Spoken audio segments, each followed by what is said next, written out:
Hey everyone, and welcome to Poland. This amazing country is bursting with fascinating history, a vibrant culture, and seriously stunning landscapes. Get ready to explore. Our adventure kicks off in Krakow, a city overflowing with history. Every street, every archway has a story to tell. Krakow was once Poland's royal capital, and its magnificent buildings, especially Wawel Castle high on a hill overlooking the Vistula River, show just how grand it was. The heart of Krakow is the main market square, one of Europe's biggest medieval squares. It's buzzing with energy. Horse-drawn carriages clip-clop across the square, and vendors sell traditional crafts and yummy local snacks. Join us next time when we head to Warsaw, a city that truly shows what it means to never give up. Warsaw, Poland's capital, is a symbol of strength and resilience. This city has seen its fair share of turmoil and destruction, especially during World War II, when it was almost completely destroyed. Yet, like a phoenix rising from the ashes, Warsaw has rebuilt itself, becoming a vibrant and dynamic metropolis that seamlessly blends its rich history with modern advancements. Rising from the ashes of war, Warsaw is a vibrant city that blends its past with the present. The streets are filled with a mix of modern architecture and historic buildings, creating a unique urban landscape that tells the story of its resilience and determination. The city's ability to preserve its heritage while embracing the future is truly remarkable. We'll start in Old Town, a UNESCO World Heritage Site that was carefully rebuilt after World War II. This area is a testament to the dedication and hard work of the Polish people, who painstakingly restored it to its former glory using old photographs and paintings as references. Walking through the cobblestone streets, you can almost feel the history that permeates the air.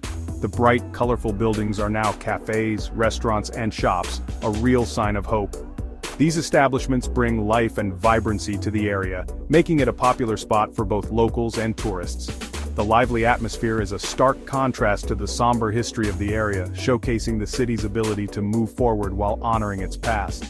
Walking through the streets, we'll see the Royal Castle, once home to Polish royalty, and now a museum. This magnificent building has been meticulously restored and now houses a collection of art and historical artifacts. It stands as a symbol of Poland's rich cultural heritage and its enduring spirit. Nearby, Sigismund's column stands tall, reminding us of Poland's glorious past. This iconic monument, dedicated to King Sigismund III Vasa, is a prominent feature of Castle Square, and serves as a reminder of the country's storied history and the legacy of its leaders.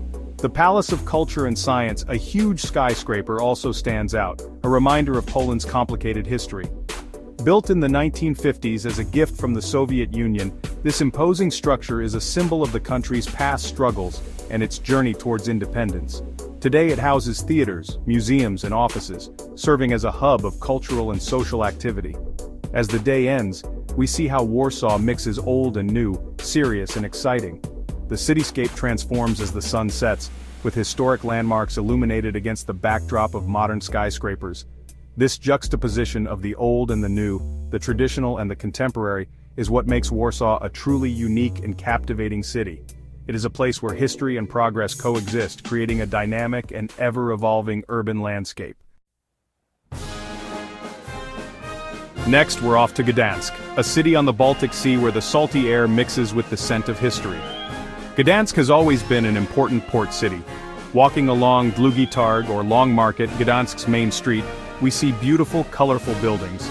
The Neptune Fountain with the Roman god of the sea on top is a symbol of Gdansk's connection to the sea. Gdansk is also where the Solidarity movement, led by Lech Walesa, began, which helped end communist rule in Eastern Europe. Now we're heading to Wrocław, sometimes called the Venice of Poland because of its pretty canals and islands. This charming city is crisscrossed by the Oder River, creating a network of waterways that give it a unique and picturesque character. The canals and islands are not just beautiful but also steeped in history, offering a glimpse into the city's rich past. Wrocław is full of young energy, with cool street art and lots of students. The city is home to numerous universities, making it a vibrant hub of academic life. The streets are often filled with young people, adding to the lively atmosphere. Street art is everywhere, turning the city into an open-air gallery that reflects its creative spirit. The Market Square, one of Europe's largest, is a rainbow of colors. It's the heart of the city, bustling with activity day and night. The square is surrounded by historic buildings, each one more colorful than the last, creating a stunning visual feast. Cafes and restaurants line the square, offering the perfect spot to sit and soak in the atmosphere. The houses, each painted a different pastel shade, make it feel happy and welcoming. These charming buildings add to the fairy tale ambiance of the city. Walking through the market square, you can't help but feel a sense of joy and wonder. The pastel colors are not just visually pleasing, but also evoke a sense of nostalgia and warmth. Keep an eye out for Wrocław's famous dwarves, tiny bronze statues hidden all over the city. These whimsical figures are a beloved part of Wrocław's culture and history. Originally a symbol of the anti-communist resistance, the dwarves have become a playful and endearing feature of the city. There are over 300 of them, each with its own story and personality. Each one has its own personality. Some are musicians, others are scholars, and some are just plain quirky. Finding them is like going on a treasure hunt, adding an element of fun to your exploration of the city. The dwarves are a testament to Wrocław's unique blend of history, culture, and humor. We'll also visit Ostrotumski, or Cathedral Island, the oldest and most magical part of Wrocław. This area is steeped in history and offers a serene escape from the bustling city. The island is home to beautiful cathedrals and churches, each with its own architectural splendor. Walking through Ostrotumski feels like stepping back in time, and no trip here is complete without a boat ride on the Oder River. The river offers a unique perspective of the city, allowing you to see its beauty from a different angle. Whether you choose a leisurely cruise or a more adventurous kayak ride, the Oder River is a must-see. It's the perfect way to end your visit to this enchanting city. Leaving the cities behind, we're going to the Polish highlands where the huge Tatra Mountains touch the sky. At the foot of these mountains is Zakopane, a charming town. Walking down Krupałki Street, Zakopane's main street, we smell oskipek, a delicious smoked cheese. Wooden stalls sell traditional crafts like carved boxes and woolen clothes. Zakopane is full of highland traditions. Don't miss the funicular ride up Gubaloka Hill. For those who like adventure, the Tatra Mountains have great hiking trails, from easy walks to challenging climbs. As the sun sets, we'll gather around a bonfire to stay warm. Our Polish adventure takes us underground, to the Wieliczka Salt Mine, a UNESCO World Heritage Site. This historic mine, located in the town of Wieliczka, has been producing table salt continuously since the 13th century. It's not just a mine, it's a labyrinth of tunnels and chambers that stretch for over 287 kilometers. Imagine walking through a place where every surface, from the floors to the ceilings, is made of salt. It's like stepping into another world, a world carved entirely by human hands over centuries. Get ready to be amazed by this underground world of rooms, chapels, and statues, all carved from salt. Each room tells a story, from the miners who worked here to the legends that have grown around this place. The chapels, in particular, are breathtaking, with intricate carvings and sculptures that make you forget you're deep underground. The salt statues are so detailed that they seem almost lifelike, capturing moments of history and culture in solid form. Going down the wooden stairs, the air gets cool and damp, and it's very quiet. The deeper you go, the more you feel the weight of the earth above you. It's a humbling experience, reminding you of the power and beauty of nature. The tunnels are dimly lit, adding to the sense of mystery and wonder. Each step takes you further into the heart of the mine, where the walls seem to whisper the secrets of the past. The walls sparkle in the dim light, creating a magical atmosphere. It's as if the salt itself is alive, shimmering and glistening with every movement. The play of light and shadow on the salt surfaces is mesmerizing, making you feel like you're in a dream. This is a place where the ordinary becomes extraordinary, where the mundane is transformed into something truly spectacular. We'll see amazing rooms, including the Chapel of St. Kinga, a masterpiece of art and architecture. This chapel is dedicated to St. Kinga, the patron saint of miners, and is one of the most beautiful and ornate chapels in the mine. The walls, floors, and even the chandeliers are made of salt, creating a stunning visual effect. It's a place of peace and reflection, where you can feel the spiritual energy that has been infused into the very fabric of the mine.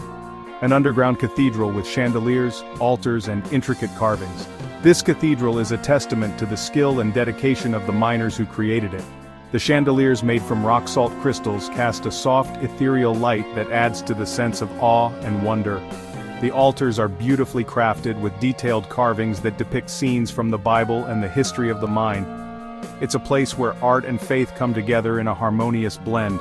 And even a copy of Leonardo da Vinci's The Last Supper, all made of salt. This sculpture is a highlight of the mine, showcasing the incredible talent and creativity of the artists who worked here.